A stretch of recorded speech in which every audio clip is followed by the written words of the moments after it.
Welcome back to the Reboot Era, the podcast that turns burnout into belly laughs and layoff trauma into transformation. In today's episode, I sit down with Matt Goldstein, a seasoned recruiter who's not only been laid off twice by the same tech company, but is now making the ultimate pivot, leaving the chaos of American corporate life behind to start fresh in Mexico City. We talk about boomerang jobs, FMLA layoffs, budget smoke signals, authenticity at work, and finding humor even in the messiest transitions. If you've ever felt like the tech industry is gaslighting you, you're gonna want to give this a listen. Hi, I'm Matt Goldstein. I have been a technical recruiter for about 8 years now.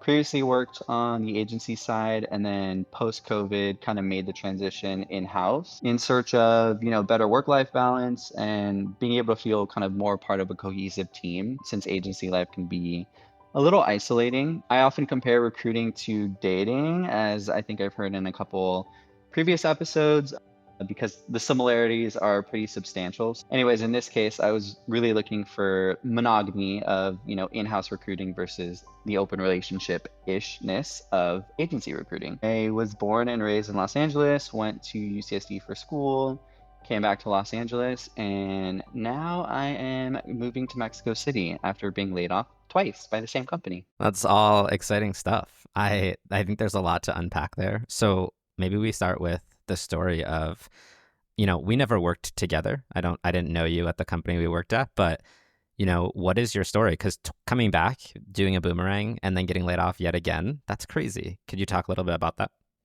Yeah, absolutely. I think when I initially started the first time, it was, obviously kind of my first rodeo doing in-house, but I felt like I got up to speed pretty quickly. So I quickly kind of realized the benefits of in-house recruiting versus agency. And it just kind of really, I feel, fit my life better, fit my style better. So things are going super well. And then I got laid off. I got that first, hey, quick sync calendar invite, and it was pretty traumatizing. I feel like my first layoff felt kind of like a blindsided heartbreak in a way. I felt kind of left at the altar of an imaginary wedding that I was never going to have. And then, about not even like 2 months later, my former manager, she actually texted me on my birthday, which is Halloween, by the way. I'm a spooky bitch Scorpio, born on Halloween. Shout out Sabrina Spellman. I might be actually descended from her. Not totally sure. And she's like, hey, love that your birthday is on Halloween. I was thinking about you. And I was like, interesting. So based on just kind of on the terms that I had left, I mean, I knew the company was doing extremely well, and that the layoff was really pointed in terms of it was specifically like HR and talent acquisition, although some other kind of random people I think were also impacted outside of those organizations. But I knew, I was like, there's no way they're gonna just stop hiring altogether. So I kind of had a feeling that they were gonna be like, okay, so we got headcount, we got budget plans for next year, and ding dong, surprise, we're fucking hiring up the wazoo again. So that's kind of what happened. She reached out to me and was like, would you be interested in coming back? Like, the team really misses you, yada, yada, yada. And mind you, I did get a decent severance the first time. I took a little bit of time to like recover from what actually felt like a very traumatizing experience. So I wasn't like deep into my first post layoff job search, but I was doing kind of some contract recruiting with a startup recruiting platform that I was kind of working with just to kind of keep my wheels going and keep my skills sharp. So anyways, yeah, so 4 months later, I ended up going back, rejoining.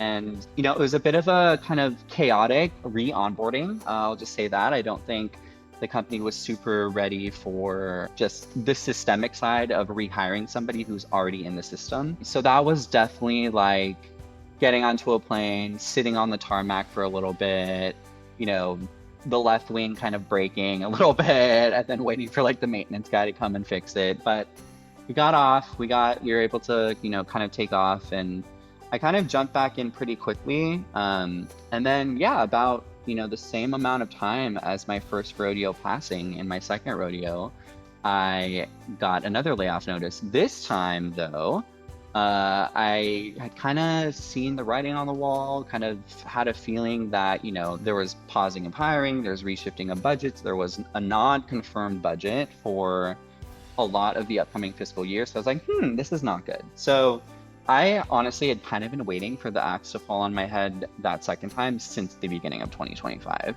Wasn't saying anything like, because you don't know, but I was like, this doesn't feel good. So I think because of waiting or feeling like the axe was going to fall on my head a second time for many months into the first fiscal year, that gave me some PTSD. Like, I'm not going to lie, I was kind of like, it was not good for my mental. So I decided to take FMLA and go on a medical leave for my mental health. And then 3 days later, I got the second quick sync email to my personal email. So I was actually laid off while on FMLA.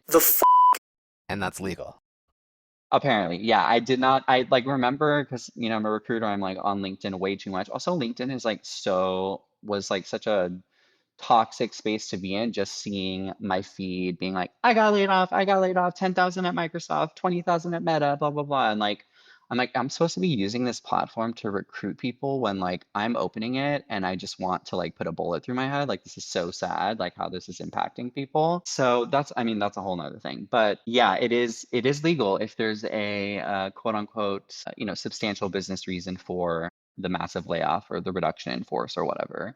As long as they're not specifically targeting you for your FMLA status, it's within the bounds of American law, labor law. So in this case, do you ask them for the reasoning for the layoff? Like, did they provide anything to you, or do they provide it to FMLA in order to determine if this is legal or not? No, honestly, the layoff call that I had with the HR person and my boss's boss, I'm pretty sure she read the same exact script. Like, I think they copied and pasted it from my first layoff, because the publicly facing kind of PR message from the CEO about why the layoffs were happening did not line up with what I was told in my Zoom call or whatever. And had I been like a little bit more prepared for it, maybe there was something there that I could have like at least given a feedback on. But at that point, I really didn't give a flying F. I was just like, I was waiting for it, and I was like, okay, great. Bye. I'll wait for my severance, and then I'm pivoting my life because, yeah, I think the tech industry right now in America has been spiraling, and it's spiraling even further. And the political situation here is not helping at all.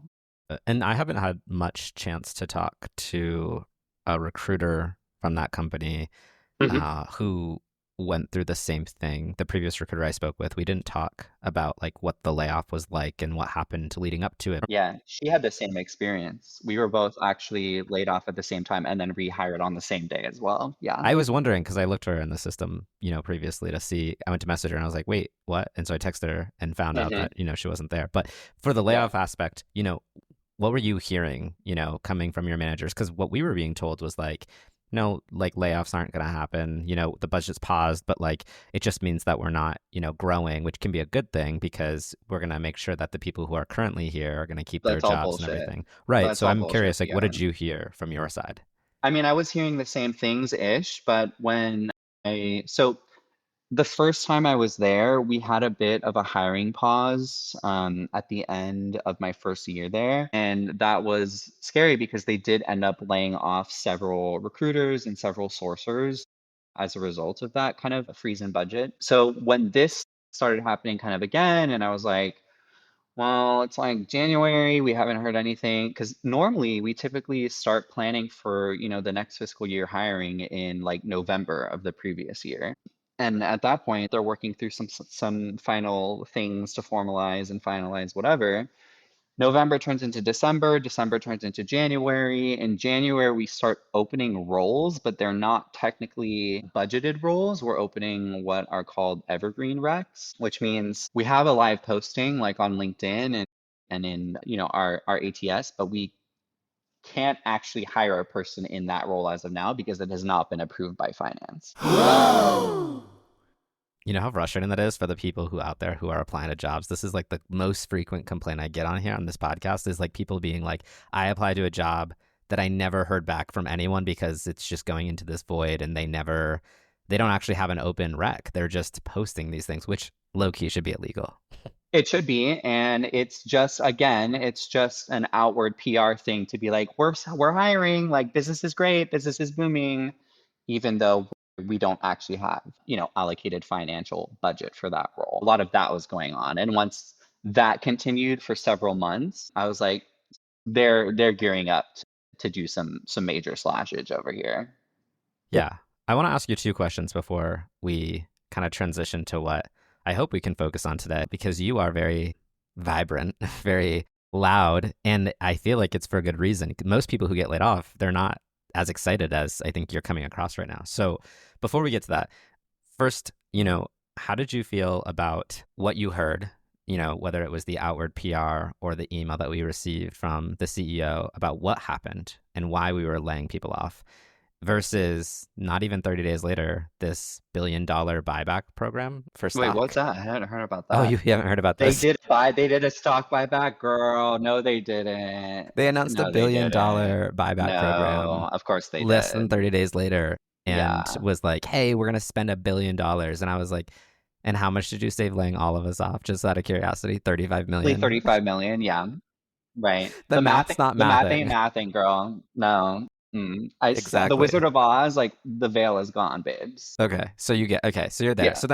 So then let's wrap this chapter up. What lessons learned or, advice would you have for people who are kind of going through what you've gone through? Yeah, well, I would say maybe like number one, like make friends with the recruiters at your company. We're not just fun at happy hour, but we also like kind of know things. And I think that, as we kind of were previously discussing a bit and kind of touched upon, is that, recruiters, I think especially ones who are, really business minded and business savvy, like they tend to catch the scent of a layoff before it's official. And now, now that I'm thinking about, now that I know what I know, like, because I also like, you start feeling gaslit, right? Because I'm like, in my mind, I'm like, no, bish, like they're definitely. And then there was something a conversation I had with somebody, and I was like, okay, that confirms it that they're like actually about to initiate these layoffs, kind of a thing. But I didn't want to start like talking to like all my close friends at work and like telling them like I'm pretty sure this is coming without knowing. I didn't want to like actively like try and like spread fear. So there is like that kind of like gaslighting feeling for sure. But yeah, like, we're in the spreadsheets, we see the headcount freezes, we hear the talks about hiring plans being delayed or reassessed, which is, recruiter speak for shit, here comes the axe. So, I mean, that's maybe one thing. That budget delays are often smoke before fire, especially in tech, especially now. When operating budgets stall, hiring plans go silent.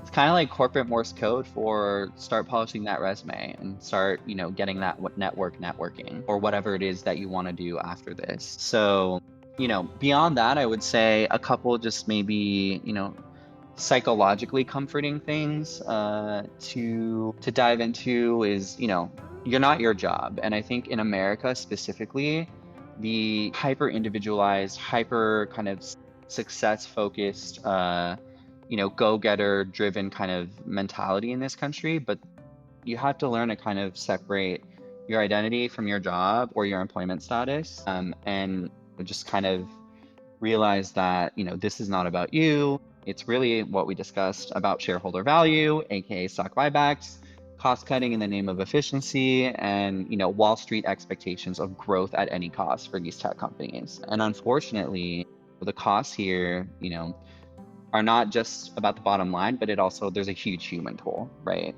And I think psychologically, a psychologist will tell you getting laid off is not murder, but they would probably say, sudden job loss yields similar emotional trauma to other major life shakeups like divorce, separation, the death of a loved one, major illness or injury, or moving. So those tend to be kind of like the big kind of life shakeup moments. And for corporations to really be kind of willy-nilly, laying people off for a stock buyback or for, CEOs to continue collecting their stock options, it's not right. And it should really change. Always have a plan B, always have a plan C even. Don't wait until you're in post-riff panic mode to build those network connections and strategize a plan before the layoff Grim Reaper comes and visits your door. I think people can really get in the mindset of, oh, it'll never happen to me kind of a thing until it does happen to you, or until it happens twice, or I know people have been laid off 3 times in 4 years. So that's just kind of the era that we're in, which brings me to my next step is that I'm leaving. I'm getting the out of here and I'm going to Mexico City. I mean, several stars really aligned, and I've been thinking about it for a while that I want to live abroad. I lived in Los Angeles my entire life, other than 4 years in San Diego. It was time, and I was, lucky enough to purchase a house here when the interest rates were super low. So I have an opportunity to make a nice bit of, passive rental income, which is basically going to fund my life. Mexico City, Goals. because literally, like, just the affordability of it all, going from LA cost of living to Mexico City cost of living is going to be insane. But anyway, so star number 1, I get laid off a second time. LOL. Star number 2, I message my friend. Shout out Amanda, not Amanda Jew, different Amanda. She's a childhood friend. We grew up in LA together. We had like, I think, overlapping Spanish speaking babysitters. She's been in Mexico City for 10 years. She was a, Latin America region venture capitalist for a while. Worked in kind of startup funding and startup ops, that kind of stuff. And since then, she is now a co-founder of a fintech company there. So they do, shout out Radar. They do, treasury management software. So they help big financial institutions with their financial software, basically. Are you gonna go work with them? No, I don't have a plan to do that, but like I'm definitely interested in their business and what they're doing, and I'll be living with a co-founder, so I'm sure I'll be hearing a lot about Radar. But Yeah. Or honestly, drinking a lot of wine, one or the yeah, other. yeah, with my pinky up, like honestly, the plan is for me to be the gay house husband. Yes. And yeah, and I'm like, I'll support you on your way to a multi-billion dollar, or multi in pesos, it's probably multi-gazillion dollar exit. And then, we can just live our philanthropy life thereafter. Because I'm trying to break out of the matrix. And I just like the rat race of it all here. No me gusta, no más. I was gonna ask you, ¿hablas español? See. I mean, like, it takes me a minute to, like, I literally was visiting there in May of last year. I was there for like a week and a half or whatever. In that week and a half, like, when I'm immersed into it, I start hearing Marina, who was like my Spanish speaking babysitter. Well, one of them, but my favorite one. Miss her so much. I start hearing her. Like, I start hearing her voice, not like in a schizophrenic I was way. gonna say, because that could be another issue, Matt. You might Shout need to out to my get. Neuro Spicy fellowship. But yeah, I start hearing her, and it's just like it's in the back of my brain. It's just a matter of kind of flipping on a light switch almost, and it comes back. And I don't know. I can express myself in Spanish in ways that I can't express myself in English, which is a weird thing for a Jewish gay boy to say out loud. But that's the tea. You're giving a lot on this podcast. Like, There's a I think lot to unpack here. yes, this is bordering therapy, which I'm all about. I mean, I have a psychology degree I haven't used yet, so let's talk about it. So, just so I can recap for everyone who does listen to this, because that was a long rant, but it was needed, right? I loved it. So you're laid off twice. You gave some lessons learned, which I think were amazing. People hopefully can go back and listen to those again because they were hitting everything that needs to hit. But now you're not just moping. First time around, you had a little mental health. You really had felt traumatic. But second time around, you're looking at this as an opportunity, and you're in a good position that this story isn't sad. And in fact, this is like a new chapter or even a new book for you, where you're about to jump to another country, which those who don't like Trump are probably envious of. And, you're going to go live this, I don't know, glorified house husband in Mexico thing. So, we don't usually get into people's personal lives too deep, but I'm going to ask, because I feel like people are going to wonder. The gays are going to want to know, are you going single? Are you in a relationship? What's happening I'm with that? currently single, although this always king happens, is as soon as you're like either leaving a vacation, or like making a major life change, you meet somebody who you just like kind of connect with on many levels. So, but I am single, yeah. But he also wants to get the fuck out of here. So he's like renewing his passport. Maybe he'll take me on a date in Mexico City, who knows? But yeah, I mean, he's a skater, a Cuban skater boy. I went to Venice High School. I had a lot of skater friends. We speak Spanish. My plan is basically to take the sabbatical that I never took, that I've been wanting to take.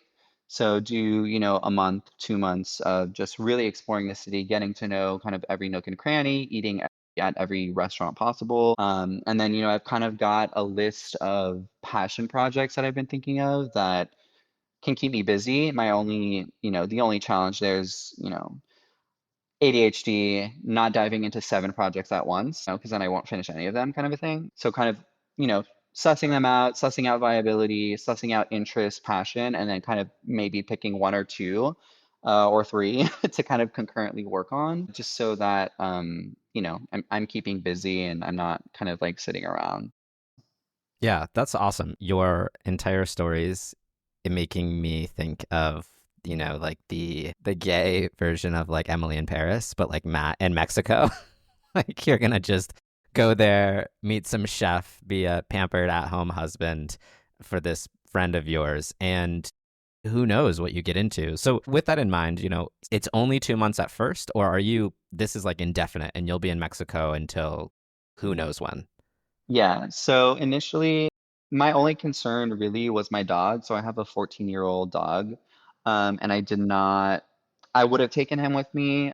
The place that I'm moving into with Amanda, it's not technically dog friendly, but anyways, my mom lives here, and we've kind of been doing, kind of split custody with Cashew for a long time, and he like really loves her and whatever. So initially, she was a little bit like, I don't know if I want the full-time responsibility, but she's since seen how this move has lit me up and she just wants me to be happy. She was like, Matt, I would rather see you once a year happy and glowing than see you I mean, I see her, I don't know, maybe once every 2 weeks as it is, even though we live like 10 minutes apart. But she'd rather see me, happy AF once a year than sad AF, wanting to just like not be in America right now, every day of my life. We have to have you back on when you're in Mexico because Okay. I want to know how you sound when you're not sad. Okay. Your sadness is like my manic.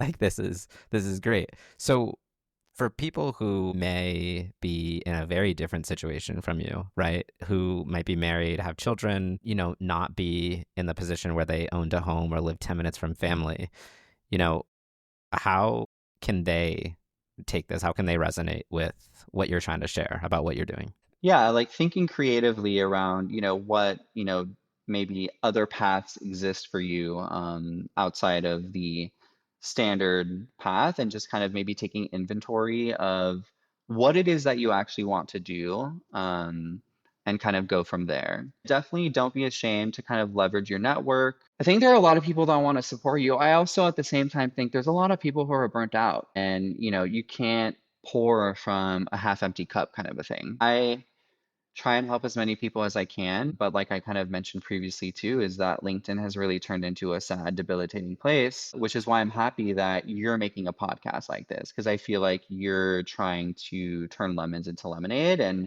really, kind of show people that A, they're not alone, and that B, you can reboot. Sometimes you just kind of got to get a little creative. Yeah, absolutely. So, the energy that you're giving, I feel like you'll answer this question really well. What are you hating about all of this stuff, about the entire market, right? 2025, this market's terrible, looking for jobs. Yes, you're going on an exciting trip, but like, give us your unhinged version of of what you hate about this. As if this already hasn't been fully unhinged. Yeah, I just think, late stage corporate capitalism, like it's eating itself and, kind of watching it like from a top down kind of perspective, it all starts at the top. And what's at the top is, orange shitler, for lack of a better word. And obviously this differs by industry, and obviously some industries are gonna, benefit by different policy changes or decisions. But I think right now, just specifically talking about big tech, that the mass layoff, mass casualty risk situation has really become part of the normal business cycle. And I think that's not right. And I think that there needs to be some creative empathy that kind of enters the room at the board level, at the shareholder level, maybe redefining how, Wall Street analysts interact with companies and kind of investment relations people. But I think, there's a way to kind of incentivize, a framework that what is good for business can also be good for for people. And I think that the mass casualty risks train has just completely run off the fucking rails and, is not considering how much of a tidal wave of pain it can create for people. But having said that, from garbage, shitty, dirty water rises the lotus flower, right? And I think, there's a huge opportunity, as you mentioned, for people to take inventory, figure out what's really important to you going forward, and redefine yourself and realize that, there are ways to kind of break out of the golden handcuffs of big tech, if you will. Yeah, I like all of that. I think it's great lessons and it's a way to understand this market that not a lot of people are talking about, right? It's not just bashing on the system, but it's also just saying, like, hey, there's something else out there and you got to navigate this and continue to build your network. With that, you know, I do think a lot of people have this stigma right before like mass layoffs started happening. There was this stigma of like, how do you bring your most authentic self to work if your most authentic self is very colorful, very vibrant, right? Loud. Your LinkedIn, you say a lot of things. You have a lot of followers, you have a lot of connections, and it's probably because of recruiting, but it's also because some of the stuff you say is very outlandish and funny. So do you have any advice or even if you could just share about how you navigate your professional journey about, do you hide yourself? Do you push it down a little bit, or are you just who you are on this podcast at work every day? Yeah, I mean, I'll say like, my coworkers and my managers would frequently tell me, Matt, people love to work with you. And for the most part, I feel like I brought 80% of my full, maybe 75% of my, I kind of tamper down some of the humor. I don't let it get like too extreme, but like a well-placed joke on Slack or a well-placed joke in a Zoom call can really, kind of lighten the mood of things. And I think that it's important for people to realize, as much as cybersecurity feels like a very intense kind of crazy, very important, as we saw with a major incident last year, that major infrastructure is really kind of all now tied into some software security platforms that, we're not doing open heart surgery here, and we can still kind of have fun while we're working and while we're, moving the needle, so to speak. But I think for me, going kind of back to the humor piece, I think humor for me is a survival mechanism in many ways. And medium levels of childhood emotional chaos gave me the gift of laughter, but also I think resilience. So if we can't laugh about what is going on, like it's that, dog sipping coffee like in the burning room meme. If we can't laugh about kind of the corporate apocalypse that's happening and the general what the effery of what's happening in the world, like what's kind of the point? Like life is short. Recently had a couple close people in my life pass away. And I think, when those things happen, it also, maybe like a sudden job loss, losing somebody close to you can really reshape and kind of give you a different perspective on life and what's important. So I think it's important to hold on to humor, to laugh, and kind of dance through it all. Yeah, I think for me, humor is kind of a multi-dimensional thing, because it's also rooted in truth telling as well, right? And connection and catharsis. So I don't know. I think most of my close friends would say, or most of my close friends, we're comfortable talking about, the kind of uncomfortable truths of life. And we can belly laugh at it and we can laugh like hyenas on the Lion King. And I think that's super crucial for healing. I think, you know, I mean, my ancestors, the Jewish people, LOL, like humor is like in our DNA because that's how we've gotten through like literally an ancient pastime of persecution. I think it's deeply embedded in, my identity and who I am, and also, as a queer person as well. So, yeah, shout out to this podcast for turning burnout into belly laughs. Let's roast the business reasons for business as usual. Thank you. And, if people want to follow your journey, are you going to be posting on LinkedIn or anywhere else while you're in Mexico living it up? Yeah. Yeah, I mean that's one of the, 10 passion project ideas. My friend is like, you should definitely do a fucking TikTok, Matthew. And I'm like, God, but I haven't like had to CrowdStrike was like, you can't have TikTok. Like the Chinese government is watching you. Like don't have it on your phone. And I was like, okay, fair. But now I'm like, maybe that doesn't matter. Like maybe I definitely can have a TikTok journey, kind of document some of this stuff for anybody who A, might be interested, or B, might want to make a similar move for themselves. I think we definitely need the story. You can't go to Mexico, drop everything, sell your house. Yeah. It's very Scorpio of me though. Like I like to make moves in silence, Yeah, and not kind this of time. maintain mystery. 2025, we're not silent about this. Listen, you can be silent about your cleaning routine in the house, but like we need everything else. We need the dates you go on. I've seen people who are posting these things, and quite frankly, if I would just get laid off, which I did, and I didn't have a podcast, but I do, I would definitely follow someone on TikTok that's just, sharing their crazy story. And who knows, maybe it lands you in your next thing, and then it's from Mexico to Yeah, what's and then I got next. TikTok passive income. Well, like ultimately I want to be like they used to talk about being bi-coastal. I want to be like bi-worldly, but whatever the four is, four, quad. I want to be quad worldly. So that's Okay. my ultimate dream. What are the other worlds? Okay, so hold on. So Tel Aviv, Mexico City, Australia, and I'm like blanking on the last one. Australia, really? Yeah, but one for like the different seasons. Because I don't do cold weather. So that's my only thing is that I would love to live year round in warmth and like tropical weather. So that's kind of the other kind of calculus in this all for me. I love LA. LA will always be home, but she expensive, girl. She real expensive. Okay. Well, I wish you the best of luck with that journey. The sounds like first step is going to be Mexico. Yeah, exactly. I have to get to know her first. We will see how that goes. And how old are you? I actually don't think I've ever asked. I don't know your age. I'm gonna be 35 on Halloween. You have so much time to travel and do so many things. Matt Goldstein is living proof that your second layoff might just be your second chance. Whether you're jobless, jaded, or just dreaming of a different life, let this episode remind you you can reboot, rebuild, and even relocate. Follow Matt's journey on LinkedIn and maybe soon TikTok as he embraces being a glorified gay house husband in Mexico City. Until next time, keep roasting the business reasons for business as usual, and don't forget to laugh along the way.